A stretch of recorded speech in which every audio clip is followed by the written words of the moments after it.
My name is Adam Leventhal. I'm professor of preventive medicine and director of the USC Institute for Addiction Science. I want to talk to you today about running a lab in the new normal. I think a lot of faculty members have questions about what might be the best way to operate their lab given the changes due to COVID-19.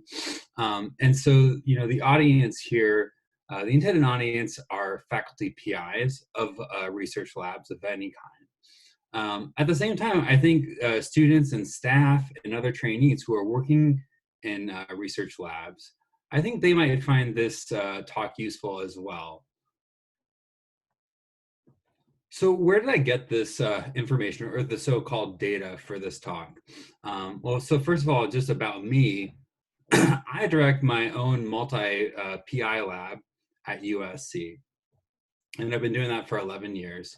Also, I'm a licensed clinical psychologist, and probably most importantly, I'm a husband and father of a 4 and a 7-year-old, and so I know what it's like to have dual roles as a faculty member and now as a childcare professional and homeschooling a kid. So a lot of you out there might be in the same situation as me.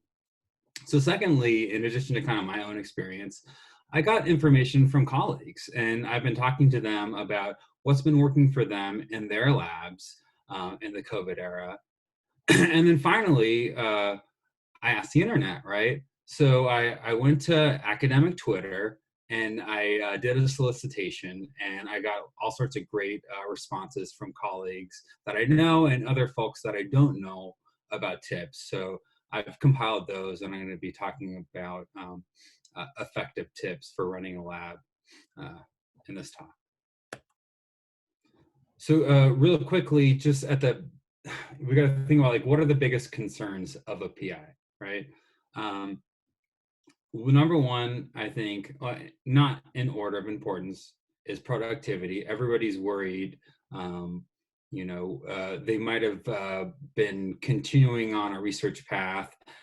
Something awesome was about to break in their lab in a positive way, and it's not going to happen now because of COVID, some major disruption.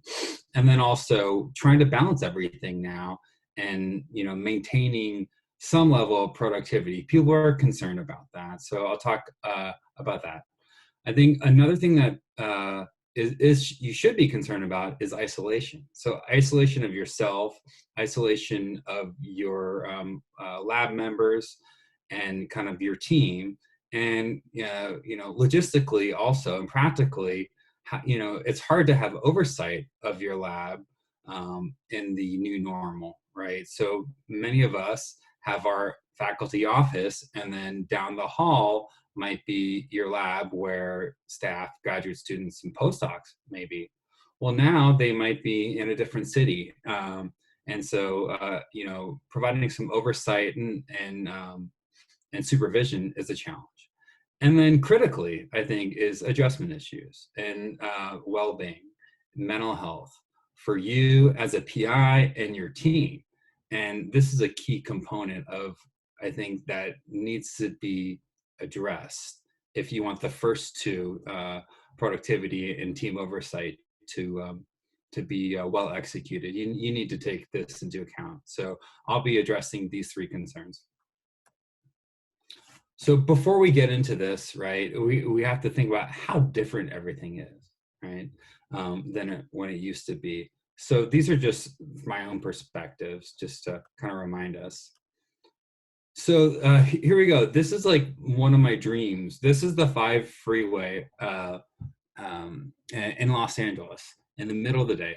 It never looks like that. This is crazy, And so this would be a beautiful scene if it wasn't caused by a global pandemic. So things we've never seen before. We have the U.S. Surgeon General showing us a video of how to make a mask out of a t-shirt and rubber bands. Who would expect that in the United States of America in today's day and age, we'd be making protective masks out of t-shirts and cloths and rubber bands? So this is a picture from my neighborhood. I live in Altadena, California, just northeast of Los Angeles. It's a peacock, like right in my driveway. So something about COVID and the lack of activity has emboldened the animals in our neighborhood. And I'm not sure if that's happening for you where you live, but we've been seeing coyotes. The squirrels are all over the place. So the animal sense something is off. And then probably the biggest thing that's different, right? The most famous person in the United States is a scientist. When does that ever happen? We can't take this situation and treat it as we have been doing before COVID. So you and your lab are different too, and you need to adjust to that. So the first key thing I want to emphasize is that your lab now is much more than a lab. It transcends research. So we need to understand that research occupies 40% of people's lives in your lab. So remember, research is what they do for a living and what we do for a living. And so you spend 40% of your time awake at work. So that's pretty significant. So think about that. The people in your lab, almost nearly half of their time is being spent towards work with you. And, you know, an era where we're in a global pandemic, you're going to have a major influence not on just their work but on them as human beings. So really, as PIs, you have an unprecedented, I think, responsibility in a way, because you're an authority figure, you're a mentor, and to an extent, you're occupying 40% of these people's of your team members' time. You have a responsibility to use that and to help them, I think, adjust as best as possible during this pandemic. And so another way to think about this is an opportunity, right? An opportunity to give back. Some of you may be healthcare providers or clinician scientists. Some of you may not be, and it's hard to sit on the sidelines while other people are out there, risking their lives and trying to impact this pandemic. So many of us academics can't, but in that way, but you can, right? And you can make a positive influence in your lab. And then, at the very least, if you don't agree with those two concepts, this is just a big challenge. And if you want to keep your lab going, this is an unprecedented challenge that you need to kind of really look at.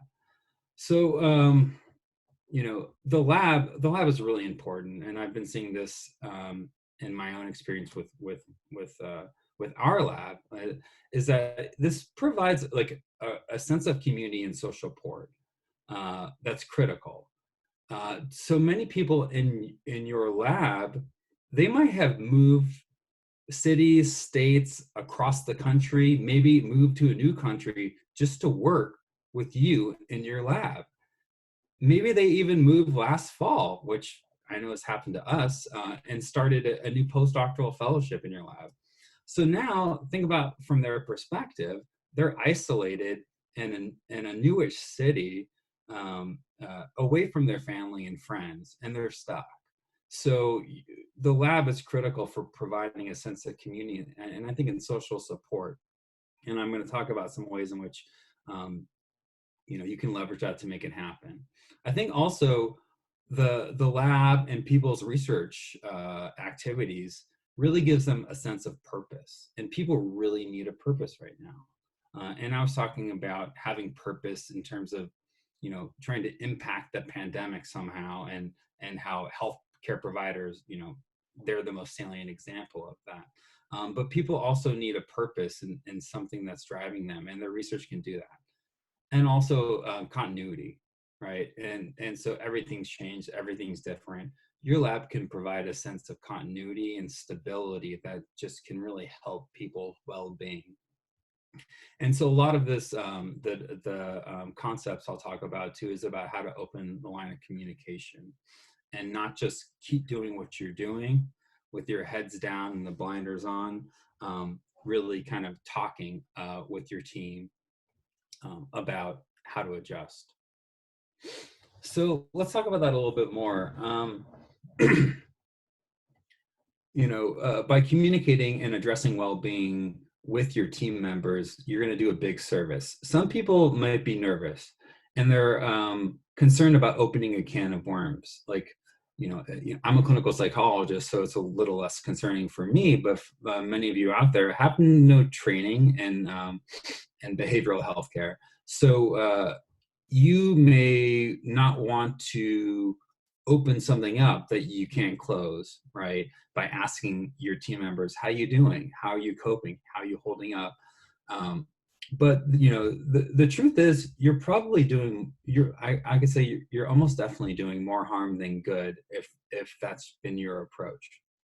Um, uh, asking, just asking, I think your team members on how they're doing, and recognizing the gravity of the situation, that this is completely different than anything anyone has experienced in a very, very long time in human society, I think is critical for normalizing that and allowing the people in your lab to address those issues and how they're coping, which is critical. So that way, they can do the work if they want to, and they feel capable to do it.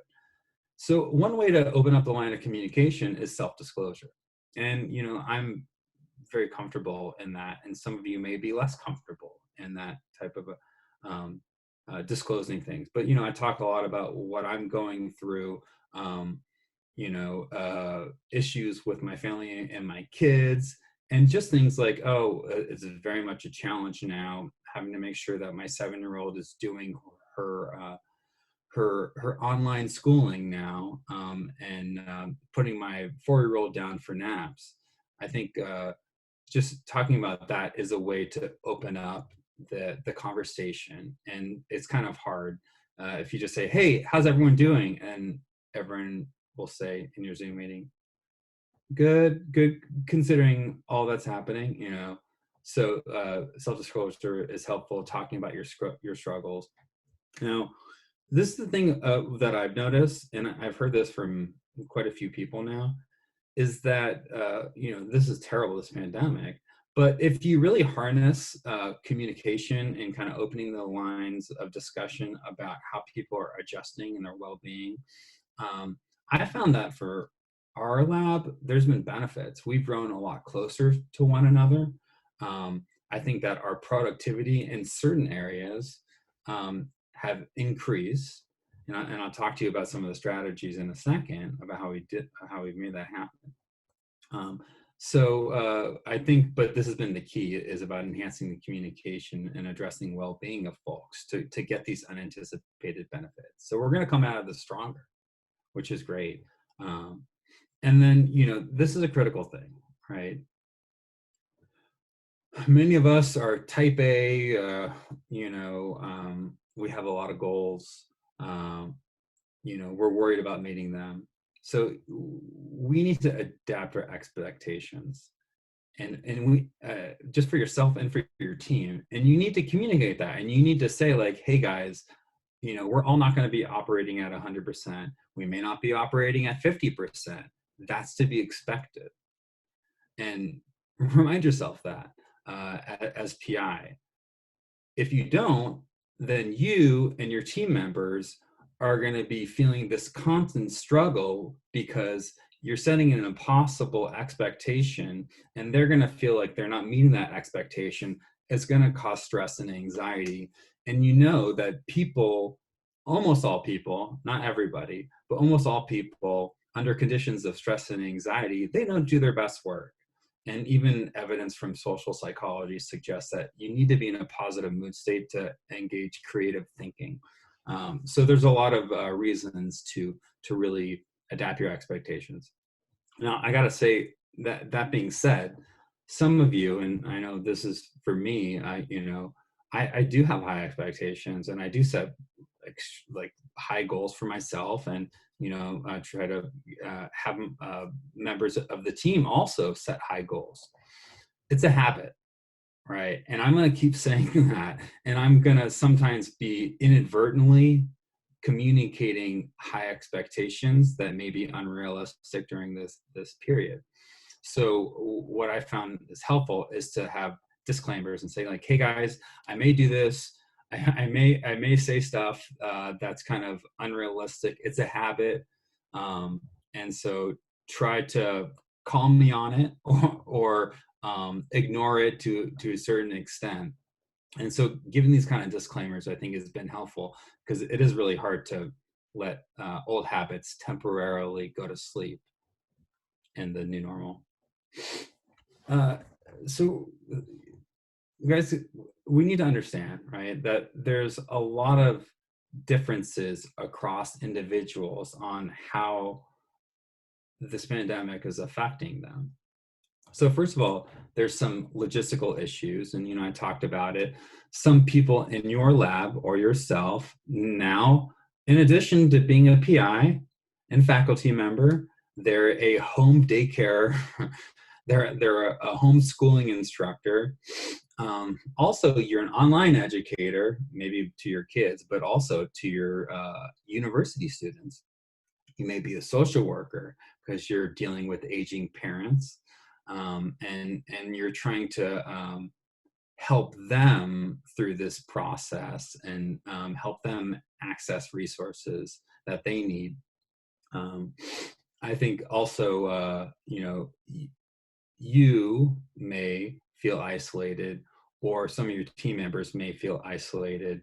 So people who are used to, especially young single people, are used to being with friends and on the weekends or after school, or graduate students kind of connecting with one another.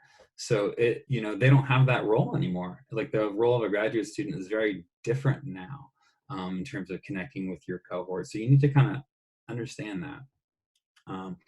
And because of this, you need to allow some flexibility for when things happen.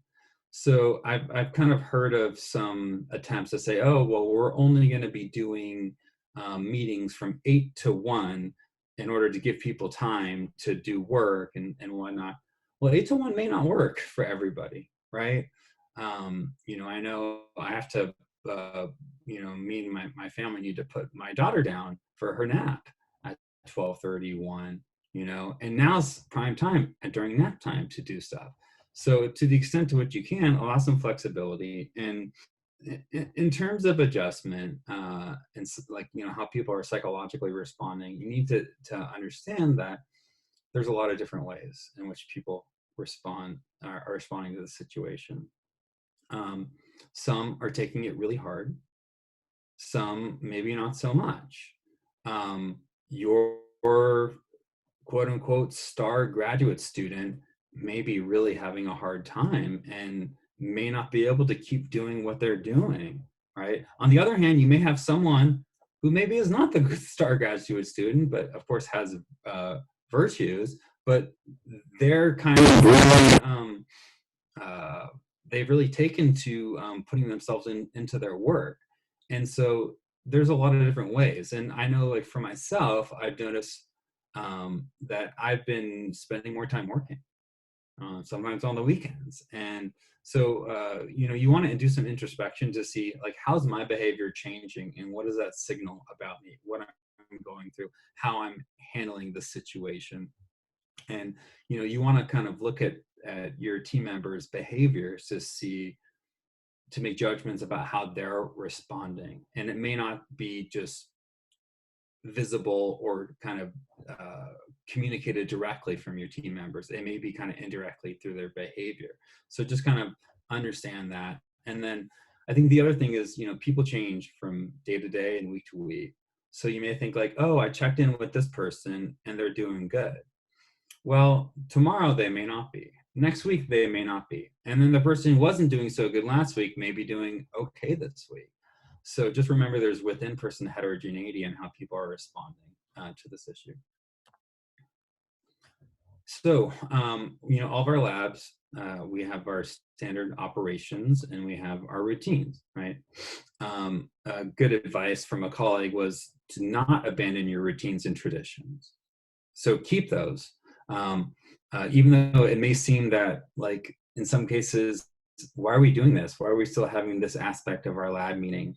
Or do we need to have lab meetings on a weekly basis because we're not collecting any data right now? Well, there's some benefit to keeping these routines going. But at the same time, you don't want to just say like, we're doing exactly what we do. Nothing's changing. We're going to keep doing what we're doing. You need to be flexible. So, keep them, but also allow yourself to adapt and allow your team to adapt. So I think there's some new activities that have been useful in labs and new routines and operations. So in my lab, this has been great, is we have kind of like a daily morning coffee or check-in. It's 8:30 every morning, usually lasts for about a half an hour. And then everyone goes around in our Zoom meeting and talks about like, hey, there's two things we talk about. 50% of the time is spent towards talking about work, and 50% of the time is spent towards non-work stuff that may be COVID related or whatever. Right. And so the way we also prompt that, and like I have to give kudos to our project managers who have been just amazing during this process, Lauren and Gina, but giving people a prompt, like an icebreaker prompt. So it's like, tell us what you're doing today, and then tell us an embarrassing story, right? So we go around and everyone kind of talks about that. Or a place that you've never visited that you've always wanted to travel to, and why. Another one, which was pretty good, that came up with this, was change your Zoom background to a picture that has a story that you want to tell with the team members. So we found that that's been really good. And so everything I've been talking about like growing closer, providing social support, a sense of community, we found that these daily morning check-ins have been huge. And another thing is I've noticed is that, if people have their cameras on, you can kind of see through people's nonverbal behaviors, their facial expression, their tone, hey, this person doesn't seem like they're doing well. And so having like at least eyes and ears on someone every day, very briefly, I think has been good for that sense, allowing me to kind of check in. And things I've done too is even just like sending a back channel chat through Zoom, sending it just like, hey, you doing okay? Or, when someone's doing well, it's, hey, good to see you smiling today. I'm really glad to see that, because they weren't doing well previously. So anyway, I think there's a lot of benefits to this. And, we talk about oversight. You're going to need new types of oversight and supervision. And I think these daily check-ins have been very, very useful, and we're going to keep doing it. And then also we invite people outside of the lab to join who we work with, and they've really enjoyed being a part of it, even if they're not working on the same projects we're talking about sometimes. A colleague had mentioned the importance of having one-on-one meetings with each team member. And that's something I kind of forgot about. And reenacted, and it's been useful. So everyone you work with, I think, who I guess is you're a supervisor of, or maybe you're the supervisor of their supervisor. I think that it's been really useful to have one-on-one meetings to check in with them, how they're doing, and how this pandemic might be impacting them.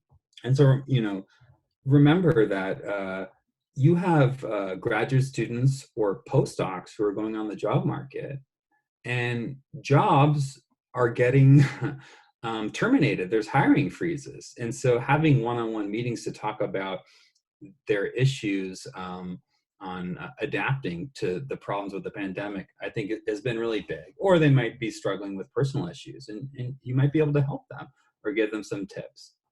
And then another thing I think that it's been really great is having new teams and new kind of mixtures of people. I use the term triads. So you might have a group of 3 people working together on a particular project.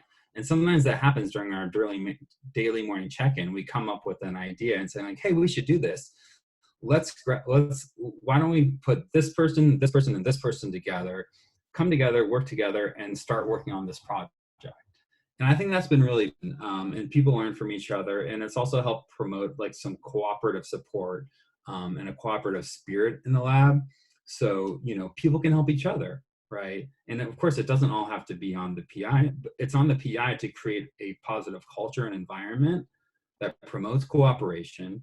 And then, harness the power of your teams. You have a lot of wonderful people working with you who can also provide support, oversight, and guidance. So I think this has been critical. And that was a suggestion that I got from a trainee on Twitter, which I think has been great.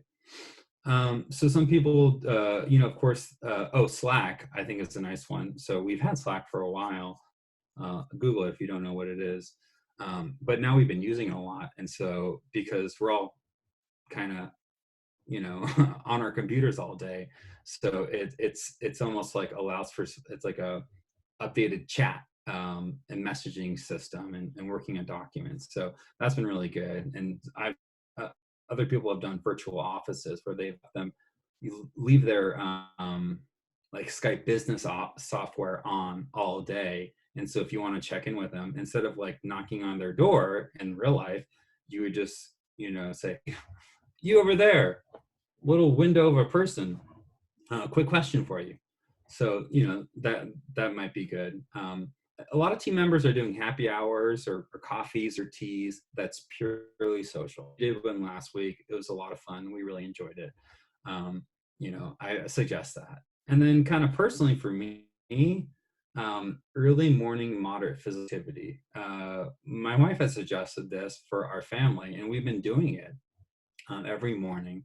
We would go out for like a vigorous walk, a little bit of run, pushing my daughters around, one of them in a stroller, who's 4, but yeah, she likes to be pushed in the stroller sometimes and try to go really, really fast down the hill, and race each other. I race the other one, Maddie, on her scooter. So anyway, it's good. It gets your juices flowing, because think about it. Most of us commute to work, right? And so we get like the stress hormones activated in the morning during our commute, and then you start work. Now, like getting up, rolling out of bed and start working, that's not really kind of how your body is used to it. So we really like this kind of moderate physical activity in the morning. So let's talk about productivity. I made some graphs, right? This is fictitious data, of course, but these are kind of like histograms. And so on the y-axis is the proportion of the population, and on the x-axis is productivity, like, on the right side being high, on the left side being low, right? And then this is, of course, a bell curve, a normal distribution, and there's individual differences in folks, within these distributions. So, the gray is the pre-COVID. You can see basically the whole distribution has been shifted to the left. On average, everybody, the whole entire population is less productive now, and you need to kind of understand that, right?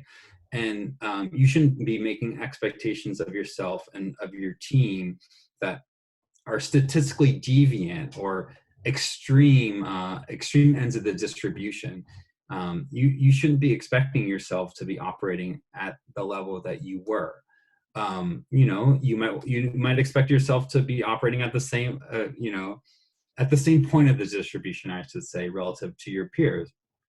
And remember, most of you are, if you're a lab PI, you're already in the right tail end of the distribution, because you are a professor at a major research university. So I think if you see the second figure at the bottom, so that's like the pre-post change within people. So you can see that, like, on average, productivity has gone down, right? But there are some people, I guess, whose productivity has gone up, and I don't know why. And maybe they are taking well to not having so many meetings, not running around. But many of us are not. So if you are being more productive, more kudos to you. And then you're not weird. There's nothing wrong with you. On the other hand, if you're not being as productive, same thing. All right, so so a little bit about pivoting and being flexible. So this has been critical for me, right? So I'd say about like 75% of our research we can't do anymore. We do clinical research on addiction tobacco products, and so we have about 7 or 8 full-time staff people, where about 80% of their job is actually administering experimental sessions face to face with a human research participants. So all that's been shut down. So what do you do with them, with those individuals? Well, you have to change the roles. And when this first happened, we had a meeting and we said, like, hey guys, things are going to change, right? So you usually are collecting data and working with participants, and you're experts in that. But now you're going to learn how to analyze data. You're going to learn how to write papers. So people have been shifting their roles around because we were not going to let any of our staff go or significantly cut their pay or hours during this process. Although note that your university may have an option so that you can offset the costs of carrying your team members, where the university covers a portion of their salary. So you may look into that. But at the same time, people's roles are changed, and I think it's been a good thing, and it's been really exciting, and it's kind of fun to work with people and teach people the very basics. Particularly, we have a fair number of staff people who graduated college recently, and they're in between college and graduate school or medical school. And these are their gap years. And so that's been kind of fun, and you might be surprised, but at the same time, you need to be patient, and I probably need to be more patient too, because a lot of people are doing things for the first time. But anyway, it's been a lot of fun, and that kind of goes back to like the new teams and triads I was saying, is you have a staff person kind of working with a postdoc and a graduate student. People who wouldn't normally work together are. I think it's important to remind your team that we all have sick days that we accrue as employees. That taking sick days for stress or mental health is okay, right? And like probably many people on your team have saved up sick days, and they don't use them very often. They're healthy, right? So now's the time to use them if they need them. Now, something that I think is an important pivoting for me, and I think some other folks too, is that a lot of us are kind of psychic, emotional energy is depleted right now because of the situation. So you may not be able to bring yourself to do certain things. Like for me, working on an IRB amendment, it's not the most fun thing for me. I love to write papers and look at data, right? So look at your task list, look at your things to do, and then you don't need to do all of them. I'm giving you permission, okay?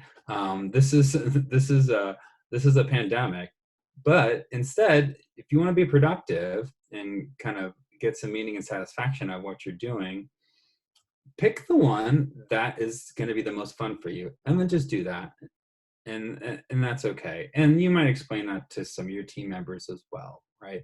Certain things are priority. You got to get them done. They're urgent. But allow yourself to kind of play with that list, give that to-do list in terms of the priority and urgency of certain tasks to the extent to which you can. Because I think that overall, it will only help people's productivity and their mental well-being. And, the kind of the overall theme of loosening your boundaries a little bit for yourself and for the folks around you. You can't have the same expectations, and also a little bit more about self-disclosure and saying like this is how I've been responding to this. And I talk about my selecting the thing on my to-do list that I want to do, and suggesting to my team like, hey, you guys should consider that as well. So technology, right? We got to do it. We couldn't live without it. And so I'm not going to spend too long on this, but there's a number of platforms for you and your team to communicate with each other. So what I do want to talk about is Zoom fatigue. Okay, so I'm just like, ah, I got Zoom fatigue today. I've been on Zoom all day in these meetings, right? So then I Googled it, and then sure enough, that's a real term. I'm getting Zoom bombed right now. So it's a real term, and there's some tips so you can look up this uh, uh, article by this person. But anyway, I think one thing that I found helpful from this article is that it's like you should either tune in or tune out, right? And like there's this tendency to try to be half on and half doing this, half doing that, the multitasking, and that works to a certain extent. But if you're in an in-person meeting with someone, would especially a one-on-one, right? Would you like have your laptop up and being like half working while meeting with them? No, you wouldn't, right? And so I would suggest tune in, and then when you do, use the camera. And then when you're tuned out, maybe turn off the camera. And I think if you turn off the camera, you signal like you're less available. And then when you're tuning out, like you can listen to your 20%, but then really try to zone into whatever work you're doing.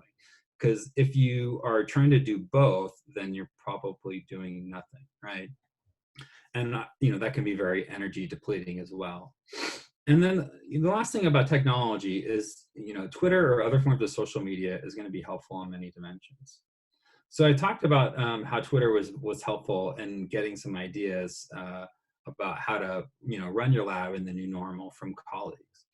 Also, many of us we connect with our colleagues and friends, and we share through people in our fields common interests.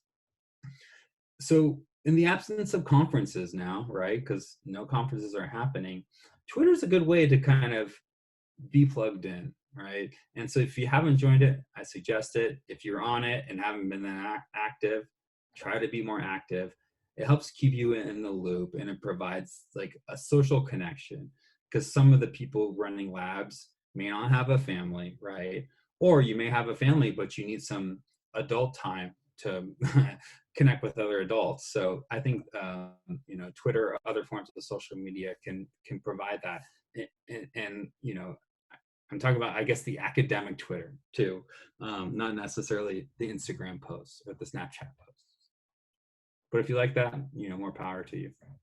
All right, so here's a few additional kind of logistical tips that the experts are saying, right?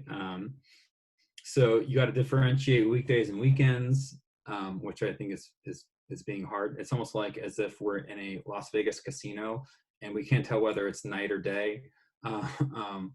Because you can't see the outside. Well, it kind of feels that way too, right? You can't tell the difference between a Saturday and a Tuesday. And I have to say, like, I've been a little bit bad at this, and and I don't unequivocally agree with all these tips, but I think some people find them helpful. But I do find myself sometimes on the weekends doing more work than I usually would do on a weekend, which try not to work too much on weekends. Another tip: get dressed. So I've been doing that, right? So I switch between my hoodie and jeans and my hoodie and sweatpants, right? So that's dress for me. Don't Zoom from your bed. I guess if you get too comfortable, then it's just like a weird context for your mind and your brain, because we usually don't work on our bed. And then someone I saw on Twitter said that that's creepy. Don't do that. So some of you guys may not have the space, and that's the only place for you to do your meetings, right? Because you don't have your own home office, right?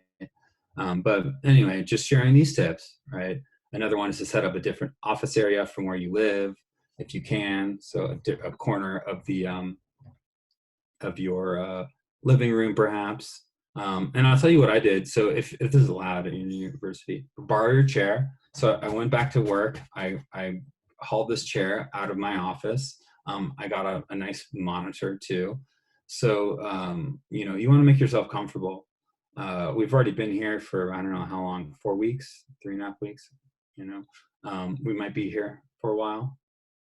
And then people say get a new hobby, right? That's something I haven't done.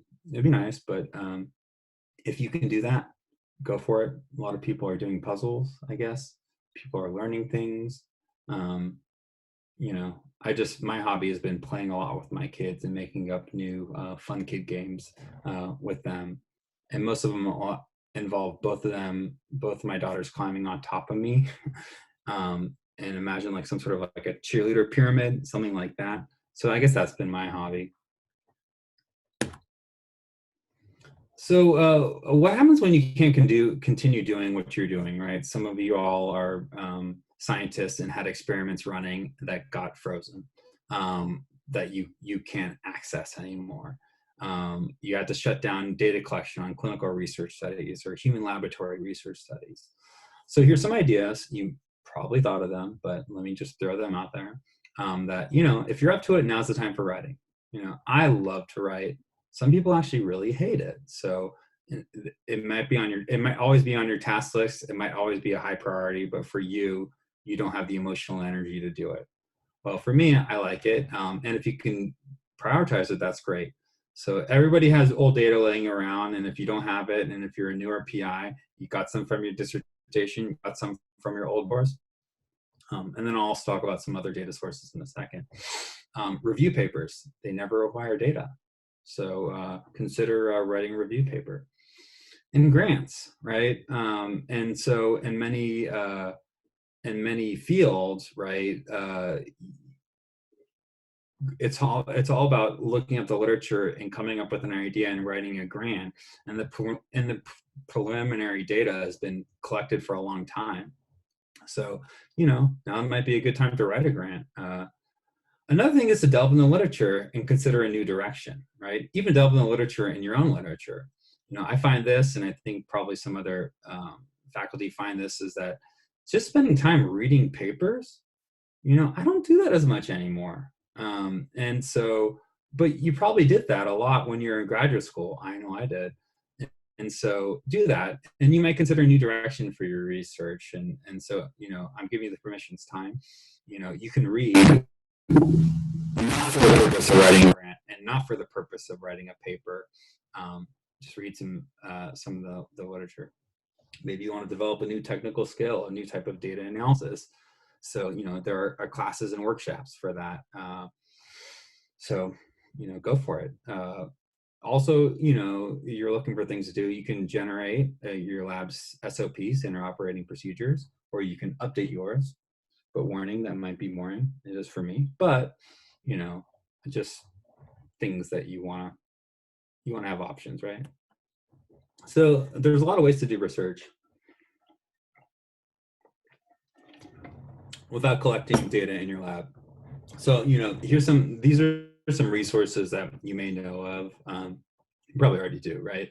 But, and these are obviously mostly relevant for social and behavioral scientists, and not for kind of basic biological scientists. But you can do online data collection through MTurk, and there's a number of different platforms now available where doing studies are fairly easy, right?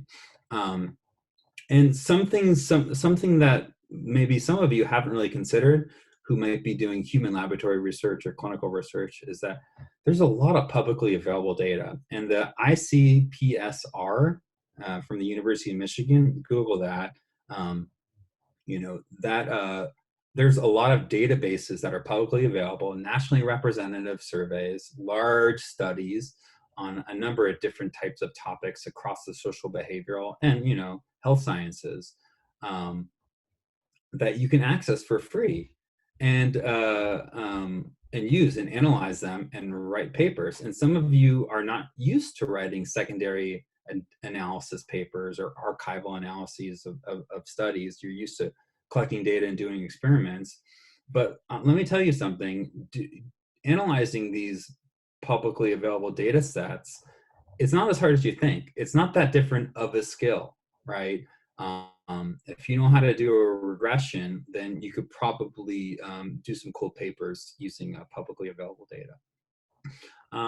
And then lastly, Google Trends. So, and there's probably a number of other different types of sources of data.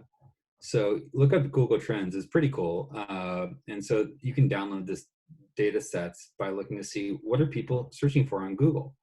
And this is just a little thing I looked up with toilet paper, right? And so you can see on the x-axis is the date, and on the y-axis is some sort of it's like a standardized score for how much people are searching.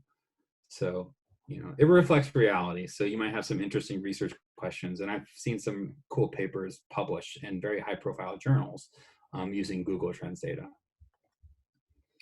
So, I talk a lot about how you're managing your own team and you're worrying about them and how they're doing. So you have your own worries, right? Some of you are worried about promotion and tenure, and there's a lot of questions about that, right? So I just want to remind you that promotion and tenure is judged on a curve, just like a freshman college chemistry class. You're compared to your peers, right? And many of the tenure and promotion processes actually literally involve getting the CVs of people who work in your area and maybe just got tenure or just got promoted to full professor, and they're comparing them to you, right? So all of us remember that bell-shaped curve and the productivity going down. You're going to be judged on that. So I'll just remember that, like, if you're going through it, other people are going through it. And then your institution might be offering like a tenure clock adjustment too, in order to address um, uh, the pandemic and adapting to it. Some of you are worried that, like, oh my God, I was already behind on my grant anyway, and now I'm never going to catch up. Well, talk to your program officer, I guess.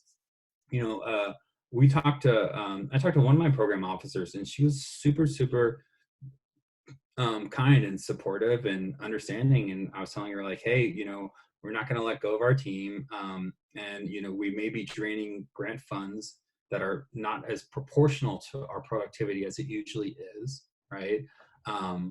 But I just want to let you know. And she said, of course, I totally understand, and there's some official policies, I'm sure, but I'm just going to tell you, human to human, you do what you need to do. So I think that might be helpful. Now, some of you might have nihilistic thoughts. So you might be having thoughts, and I had some of these, like, is my research really that important? Like, we're in the midst of a global pandemic. Like, shouldn't I really be doing research that matters instead of my own little field that's helping people? Just remember, those are temporary. Things will come back. The world will be changed after this, surely. But what you're doing was important, or else you wouldn't have a job right now. And you would have been hired by a major university or college to do your work. And so remember, they're temporary, these types of thoughts, right? Um, Now, at the same time, many people are taking a look at their life and in this COVID pandemic and thinking, like, what was I really doing with my life? Is this really meaningful for me? All I was doing was just publishing papers for the sake of publishing papers and trying to get tenure and yada, yada, yada. And so you actually might take this as an opportunity to really change course. And that's cool. And maybe you want to use those nihilistic thoughts to take a risk and move in a new direction, which you should. So either way, I think you can your response to the situation may end up being a positive thing for you. So let me just guys that, hey, look, we're all going through this, right? And remember, if you're having troubles with productivity or your health and well-being, your peers are too. Many of them are too. So don't feel like you're doing this alone and you're unduly suffering, right? Second thing is, related to this is, I know I'm blessed, right? I have a steady paying job, a wonderful family. So a lot of people out there are losing their jobs. Some people are, a lot of people are getting sick, and I'm blessed that, I'm not sick. My family's not sick. None of my very close friends are sick, and I hope it stays that way. It very well could change, but remember that all the stress you're going through, a lot of people have it a lot worse. And then, just be in relation to that, pivot, be flexible, and be human about this. Um, you can be analytical. It's been good for you. It's been good for your career. It's been good for your life, but you got to be human too. And then remember, there's resources out there. You have student health, of course, is critical as a critical referral to students in your lab. Your many schools have a department of psychiatry, and so I would look to see what they're offering. And you might be the time to start getting some mental health services if you haven't had it before, and if you have had it before, now might be a good time to renew them. And if you have been having them, now might be a good time to continue them as well via a telehealth option. And then many schools have centers for work and family life. So those are really important. And they're kind of in between like mental health and kind of work, HR, kind of tailored to what this presentation has kind of been about, like where that middle ground of life as a human being and a person, and life as a employee at a university running a research laboratory. But I'd encourage you to consider those types of options too for yourself or for some of your team members. And lastly, I'm throwing myself out there as a resource. So if you have a question, you have a problem, something in your lab, I want to give back too. I'm not out there on the front lines as a health professional, but I want to help this pandemic. So I'm offering myself, whatever that's worth, right, to help anyone out there who needs help adjusting their lab, or even as a student, from a student perspective, how to kind of deal with their lab. Just hit me up, okay? And I'll answer your email. It may not be like right away, but I will, I promise. And so everybody out there, stay safe, keep your well-being up, and just be well. Thanks.